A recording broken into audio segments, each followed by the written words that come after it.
Rural Voice Agri-Tech Show presented by National Cooperative Development Corporation. हर युग में जो technology है वो प्रगति का प्राइम मूवर रही है और ऐसा भी समय था पहले कि जब एक सिंपल टेक्नोलॉजी बहुत बड़ा रेवोल्यूशन ला देती थी। अब क्योंकि साइंस में बहुत सी जो अपॉर्चुनिटी थी वो हार्नेस हो चुकी हैं, तो आज के समय की जो टेक्नोलॉजी है उसका जो सीन है वो एक कॉम्प्लेक्स हो गया है।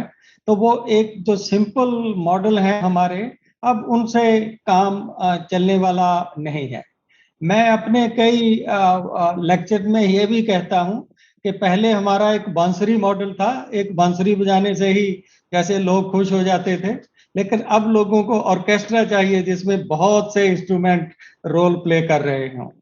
वही चीज टेक्नोलॉजी पे भी अब लागू होती है कि सिंपली आपने एक वैरायटी निकाल दी, उससे बहुत ज्यादा कुछ आपको मिल जाएगा। आज वो समय टेक्नोलॉजी में नहीं रहा। कॉम्प्लेक्सिटी का एक सेकंड डायमेंशन टेक्नोलॉजी का है कि जो टेक्नोलॉजी है वो नॉलेज इंटेंसिव और कैपिटल इंटेंसिव होती जा रही है। आज की टेक्नोलॉजी के लिए, क्योंकि कंपटीशन का टाइम है, सारी दुनिया में लोग साइंटिस्ट वर्क कर रहे हैं, तो हमें टेक्नोलॉजी में भी एक कंपटीशन करना है।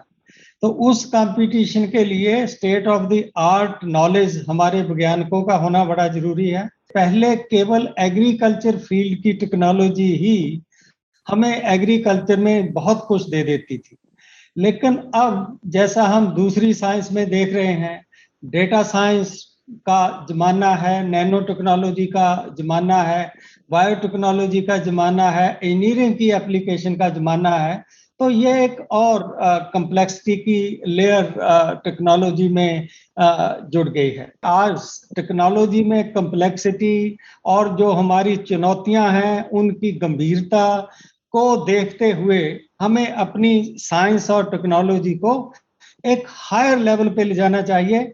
उसमें पब्लिक सेक्टर के साथ साथ प्राइवेट को भी इनकरेज करना चाहिए और पब्लिक सेक्टर एग्रीकल्चर इंस्टीट्यूट को, जो हमारी साइंस की इंस्टीट्यूट्स हैं, उनके साथ कोलैबोरेशन करने के लिए इनकरेज करना चाहिए।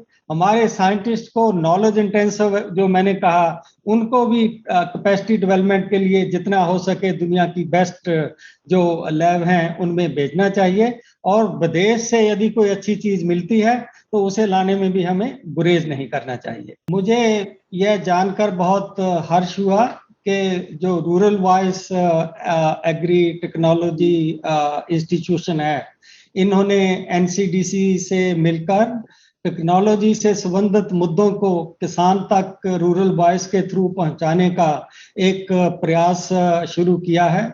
ये बहुत सराहनीय प्रयास है।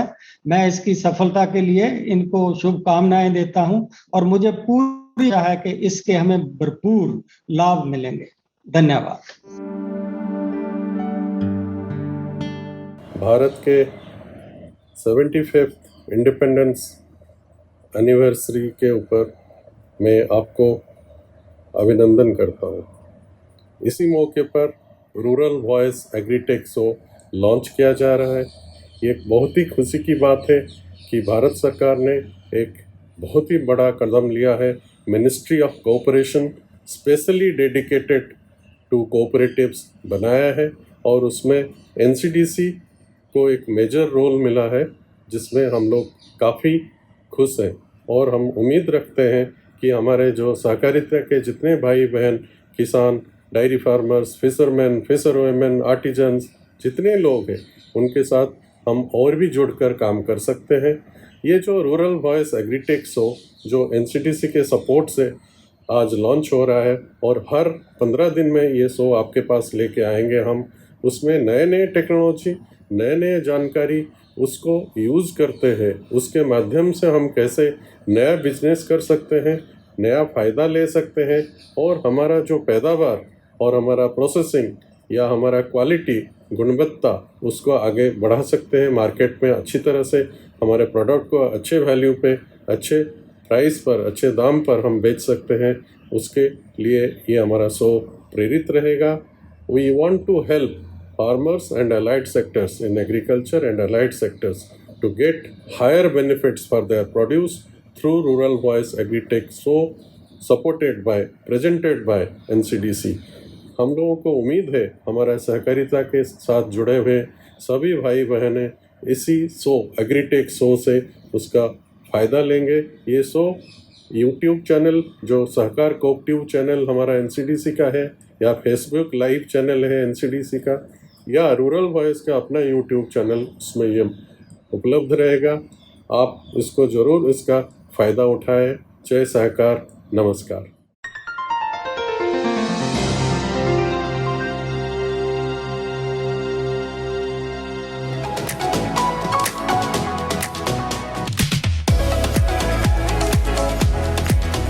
Rural voice agritech show presented by national cooperative development corporation. नमस्कार, रूरल वॉइस में आपका स्वागत है। मैं हूं हरवीर सिंह और हाजिर हूं आपके सामने रूरल वॉइस एग्रीटेक शो को लेकर।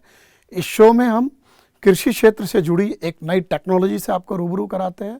इसका मकसद है किसानों को नई तकनीक के बारे में जानकारी देना, ताकि वो उसका फ़ायदा उठाकर आर्थिक रूप से अपने आप को ज़्यादा मजबूत कर सकें।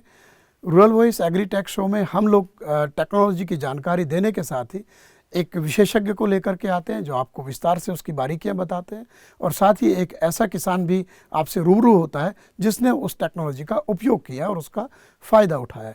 आइए शुरू करते हैं रूरल वॉइस एग्रीटेक शो, जिसका आज का विषय है हाइड्रोपोनिक टेक्नोलॉजी। हाइड्रोपोनिक टेक्नोलॉजी खेती की एक ऐसी पद्धति है जिसमें मिट्टी की ज़रूरत नहीं होती।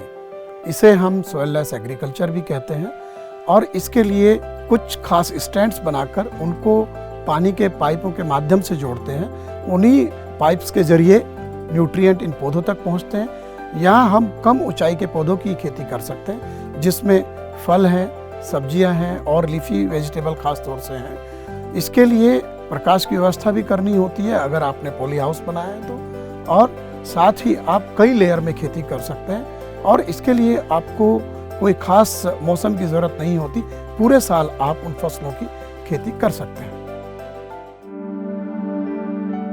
तो आइए इस नई संभावनाओं वाली तकनीक के बारे में बात करते हैं आज के हमारे एक्सपर्ट डॉक्टर मुर्तजा हसन से, जो भारतीय कृषि अनुसंधान संस्थान IRI के centre for protected cultivation technology में प्रिंसिपल साइंटिस्ट हैं।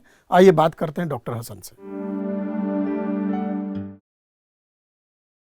Doctor Hasan, rural voice agritech show में आपका स्वागत है। मेरा पहला सवाल आपसे है कि जो हाइड्रोपोनिक टेक्नोलॉजी है वो क्या है और किस तरह से काम करती है? जैसा कि नाम से पता चलता है, हाइड्रोपोनिक्स टेक्नोलॉजी एक आधुनिक खेती है जिसमें इसको सबसे सरल रूप में विभिन्न प्रकार के मीडिया में किसान भाई खेती कर सकते हैं। ये मीडिया जैसे कोकोपीट है, नारियल का भूसा है, वर्मिकोलाइट है, परलाइट है इत्यादि है। इसका जो सबसे सरल रूप है जिसे हम मिट्टी रहित खेती है उसे कर सकते हैं। जो इसका दूसरा रूप है जिसे प्योर हाइड्रोपोनिक्स कहते हैं, इसमें विभिन्न प्रकार के पाइप में जल और न्यूट्रिएंट का प्रवाह करके किसान भाई खेती कर सकते हैं। इसे प्योर हाइड्रोपोनिक्स कहा जाता है। जो इसका सबसे विकसित रूप है जिसे हम एरोपोनिक्स खेती है कहते हैं, इसमें किसान भाई जो पौधे को एयर में लटका करके रखें और उसमें हम स्प्रे तकनीक द्वारा पानी और खाद को पौधे को पहुंचा कर खेती कर सकते हैं। इस तरह की खेती का जो आधुनिक रूप है वो जितने भी संरक्षित संरचनाएं हैं उसके अंदर इसको किया जा सकता है। तो इस तकनीक को अपनाने के लिए किसान को कितना निवेश करने की ज़रूरत है और किस तरीके के स्ट्रक्चर या उसको ढांचागत सुविधाओं की दरकार है? हाइड्रोपोनिक्स खेती को कमर्शियल व्यावसायिक रूप में करने के लिए किसानों भाई को संरक्षित संरचनाएं चाहिए, जैसे ग्रीन हाउस है, नेट हाउस है, शेड नेट है। इसमें इन सभी स्ट्रक्चरों के अंदर में व्यावसायिक रूप में खेती की जा सकती है। जो इन संरचनाओं का जो कॉस्ट है उसकी जो लागत भारत सरकार के तय मापदंड के अनुसार है वो तो लगेगी ही। इसके अलावा इंफ्रास्ट्रक्चर जो कॉस्ट आता है ये अलग अलग है। अगर हम सबसे सरल रूप में लें तो इसका कॉस्ट जो लगभग 1000 वर्ग मीटर के लिए लगभग 1 लाख रुपया आता है। फिर जैसे जैसे इसका विकसित रूप लिया जाता है थोड़ा सा इसका जो कॉस्ट होता है वो बढ़ता है। डॉक्टर हसन, ये बताइए कि इसमें जो हाइड्रोपोनिक टेक्नोलॉजी है उसके जरिए किसान किन फसलों और उत्पादों की खेती कर सकता है?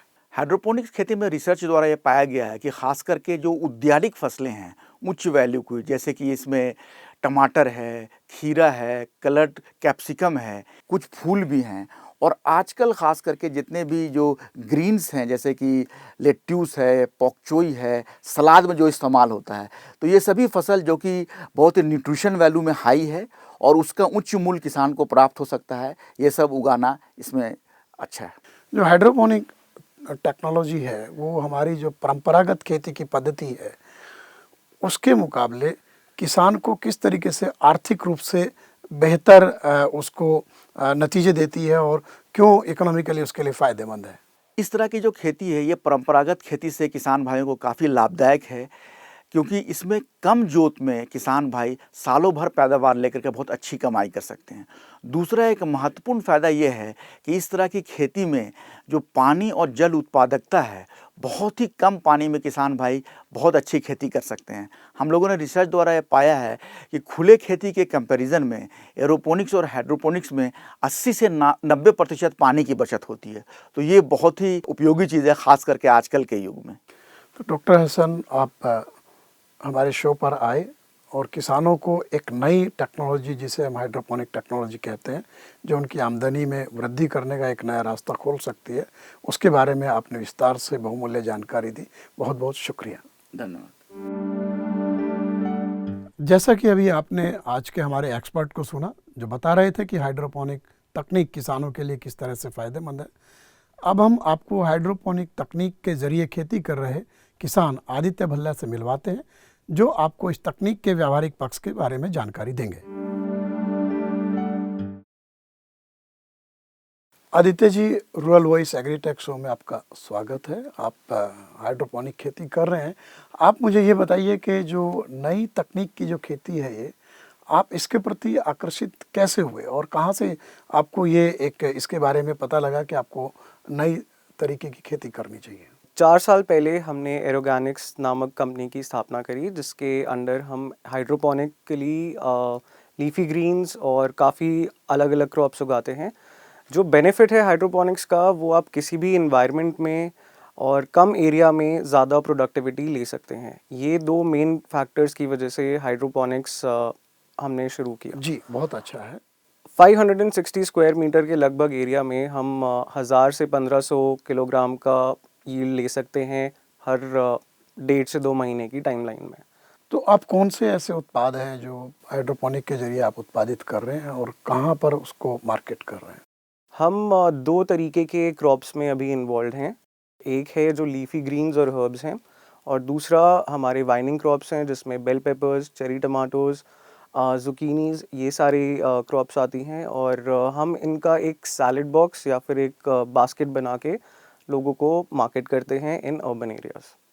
तो ये आपके हिसाब से हाइड्रोपोनिक जो टेक्नोलॉजी है उसके ज़रिए जो खेती हो रही है, आप परंपरागत खेती के मुकाबले हाइड्रोपोनिक खेती में कितनी ज़्यादा आमदनी हो रही है और इसका भविष्य क्या है? इस पारंपरिक खेती से ये ज़्यादा फ़ायदेमंद इसलिए है कि ये कहीं पर भी किया जा सकता है, कम से कम एरिया में भी आप इसको इम्प्लीमेंट कर सकते हैं। और जो इकोसिस्टम हमारी इंडियन गवर्नमेंट के रिसर्च एजेंसीज़ के थ्रू जो क्रिएट हुआ है, प्राइवेट इन्वेस्टमेंट्स प्लस ये रिसर्च फैसिलिटीज़ के कॉम्बिनेशन से हम अपना मार्केट कैप्चर एक्सपोर्ट के माध्यम में भी बढ़ा सकते हैं। आपने रूरल वॉइस एग्रीटेक शो में हिस्सा लिया और एक किसान होने के नाते बाकी किसानों को बेहतर जानकारी दी, उसके लिए आपका बहुत बहुत शुक्रिया।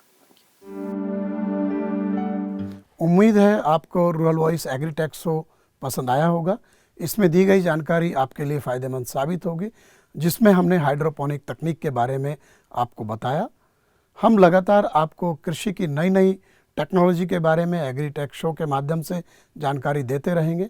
आप हमारे चैनल को सब्सक्राइब जरूर करें। साथ ही आप हमारे social media handles YouTube, Facebook, Twitter, LinkedIn और इंस्टाग्राम पर जाकर शो के बारे में जानकारी हासिल कर सकते हैं। आज का शो हम लोग यही समाप्त करते हैं और अगले शो में फिर एक नई कृषि टेक्नोलॉजी को लेकर आपसे रूबरू होंगे। तब तक के लिए नमस्कार।